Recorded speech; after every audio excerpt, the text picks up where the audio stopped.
So today we're going down to Wiz Boutique in Miami, doing a Ferrari 296 GTB. I'm a big fan of the Ferrari 296. A lot of people are kind of iffy on it, considering the motor, it's a hybrid, and blah, blah, blah, blah, blah. But hey, all supercars are eventually going to have a hybrid system in it. They pretty much already do, but pretty excited for this, so follow me on this one. All right, we're about a few minutes out, and as I'm going through slow-moving traffic, I just want to share that I'm super pumped for this. I did a job for Ferrari in 2022. It was with their test mule 296. They let me drive it.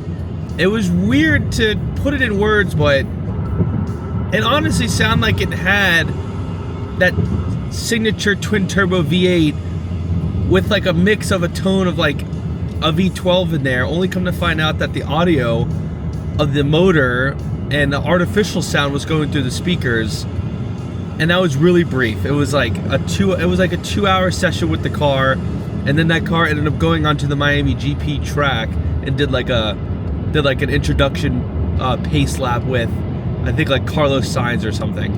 It was really cool. I'm a big fan of Ferrari. I'm not a big fan of Lamborghini. I just think down here in Miami, maybe because of just the Miami culture, down here in Miami, every Lamborghini down here is just not owned by a pure automotive enthusiast. And what I mean by that is every rental car company down here, you know, capturing that Miami dream is nothing but Huracan Spiders, maybe a used Aventador that's like 9 years old, and just being down here, it just ruins the image, in my opinion. And it sucks because I know there's a lot of awesome Lamborghini owners, like my friend Chris. He has, obviously, Chris Singh, he has a Veneno. He has, you know, he's a purist. He really is. And he loves all automotive brands. I'm just trying to think of those down here that are legit. My buddy Q, he had a Lamborghini SV, then has an SVJ Roadster 63. Shout out to Q. But down here, you just get like, it just gets ruined because they're all they're all used for that flashy look at me, and I'm not really a fan of that. And I'm not really a fan of, I'm 6'4", and I'm not a fan of that tight fit inside the Huracan, let alone the Aventador. Urus's are okay, only if it has like the 1016 kit on it. But again, I'm a big fan of Porsche. I'm gonna literally represent Porsche for probably the rest of my life. Love every single car that Porsche makes. They don't make a single bad car. But with Ferrari, my favorite Ferrari of all time is a 488 Pista.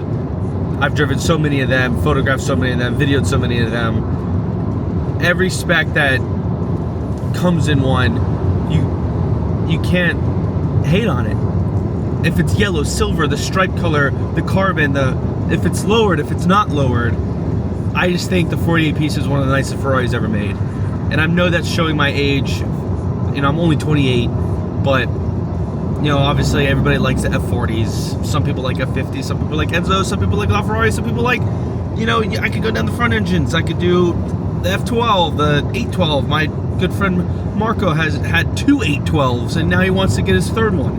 So, you know, it's all there. But when they introduced the 296, I wasn't that big of a fan of the F8 because I love the 488 so much, and I grew up, you know, playing all the Forza Motorsports. So when the initial 458 Italia was the cover car for, I think it was like Forza Motorsport 3, I fell in love with it. You know, that red 458 Italia look. And then when it got added to Transformers 3,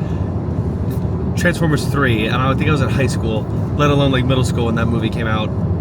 Great.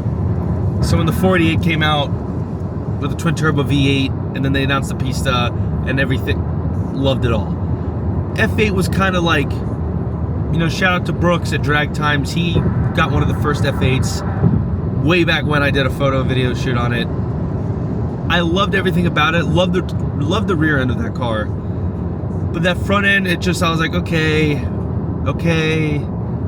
And then when they announced the 296, and then when I saw my first 296 in person, I was like, whoa, this is like a complete change, because the F8 had that same front end as the SF90. So the 296 I actually enjoyed. I enjoyed being inside of it because of the sound. Like, for it having, I think it has a twin turbo V6 hybrid, for having all that while driving it, it doesn't sound like you're even in a V6 hybrid. It doesn't. So we're almost there. I can't wait to show you guys. I'm meeting up with Marvin.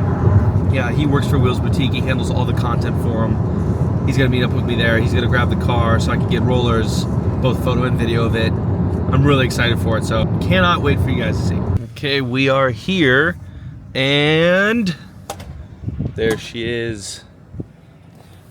That is hot. That is awesome. Oh, look, a new Maserati. Now, that's a new MC20 that absolutely nobody likes. Oh, that is awesome. Got a turbo here, and whoa, no way. All right, I gotta check this out. And here we are. Wow, I don't even know where to start on this thing. Oh, that looks great. Car's lowered. Brand new HRV wheels on there. See, that's the one thing I love about the 296, is that it kind of has like that, correct me if I'm wrong, I think it was that special edition Ferrari that they did for the Goodwood Festival of Speed. It was called like the, I don't even know. It was something where it kind of had that slant back to it, but it was based off of like the 488. So it was like a little bit wider. I have to look it up. I'll probably post it like right here in the video, but I feel like that's where it gets that sloop back look from. But ultimately, I'm a big fan of the 296. I think this thing is awesome. It's not too big, not too small. Oh, this is beautiful. That is beautiful. Brand new. Oh, that is sweet. Sweet.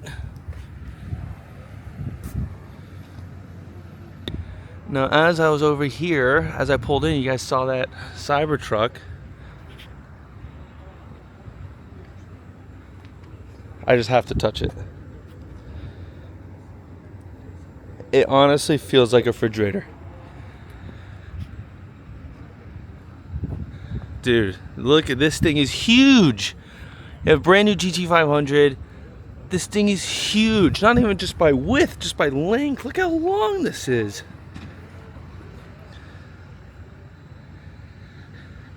That is nuts. Like my second time seeing one. First time being this close to one. That is nuts, man. It's literally, that is nuts. That is so nuts. And honestly looks like a meme. Literally a meme on wheels. All right, everybody say hi to Marv. How's it going, everybody?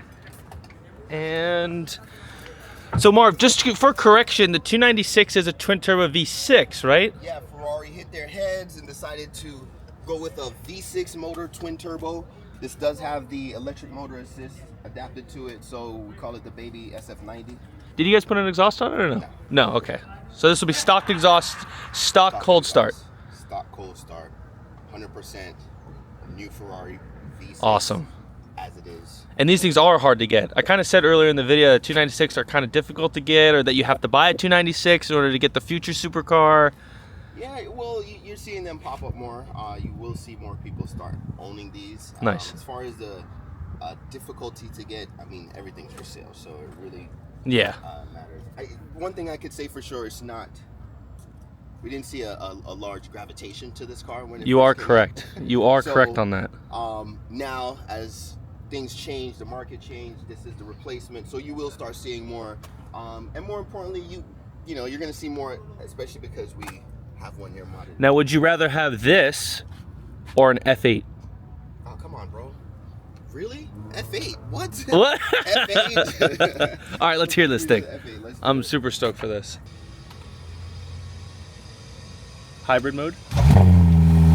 There you go.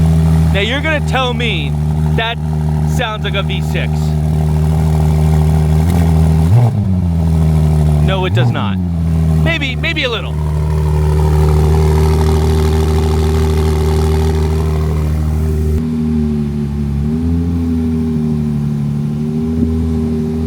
That looks awesome. Awesome, awesome. All right, let's go get the camera stuff. So this thing is in full EV mode.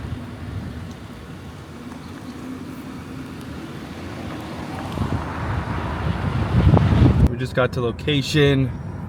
Now I picked this location because these sidewalls are a shade of red, and these things park next to, I'll show you my little vision I got going on. A Ford GT rear. Look at the rear, MK1, the top of the hips. Look, right here, right there at the top. I see it. You see it? Mm-hmm.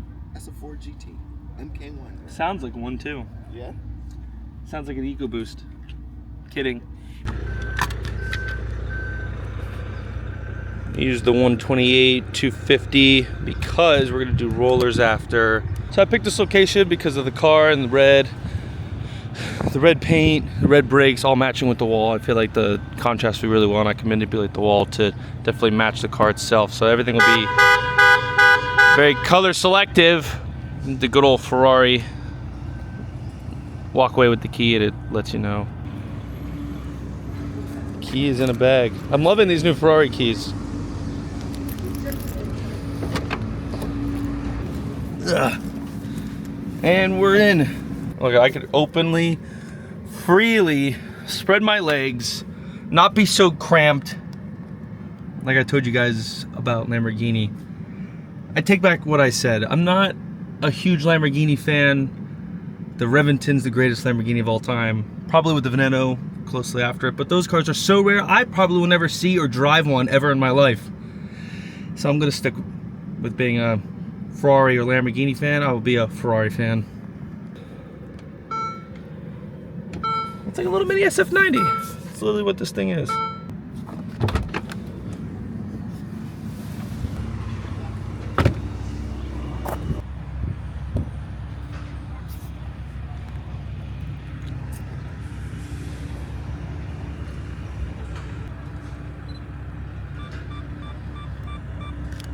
Getting the hang of this. Just gotta break the camera shy. Just talk to yourself in the mirror and then the camera shy is just gonna like naturally go away. I never shoot directly into the sun. I always try to have the sun either be behind the car, in front of the car. I never like it to be actually facing direct, like direct sun. It overexposes color, the contrast isn't good. I like playing with shadows. I like when the shadows cast on the front of the car or the back of the car. I never like the shadow being behind the car where it's just the car itself. Just to me, I'm trying to find a way to put it, it just doesn't make it so artistic. Does it? I don't know. I like the shadow of the car being visible. So I'm loving this. I love when everything just matches in tone. And I gotta say, even though the 18-wheeler won't be in the shot, I might get rid of it, but even leaving it, all the reds, like I know on the camera it's gonna be difficult for you guys to see what I mean, but so like in the final shot, the yellow pillars, those will be gone. I'll probably get rid of these yellow lines, so it'll really be selective. I might leave the yellow in the back because of the Ferrari logo on the side of the car being yellow. All the color selective. Now here comes the sun. Oh, that is awesome. It's gonna be a little iPhone photo. All right, let's turn this thing a little bit.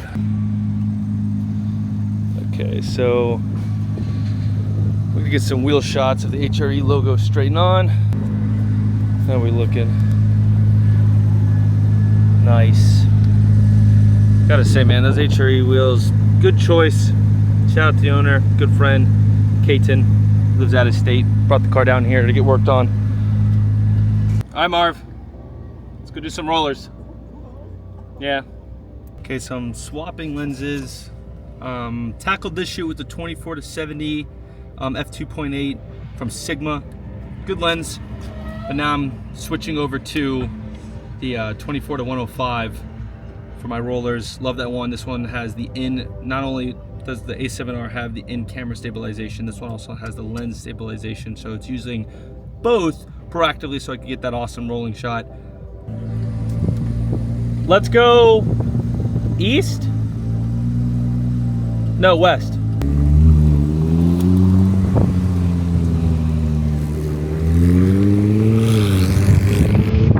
You didn't know where the gas tank was, eh?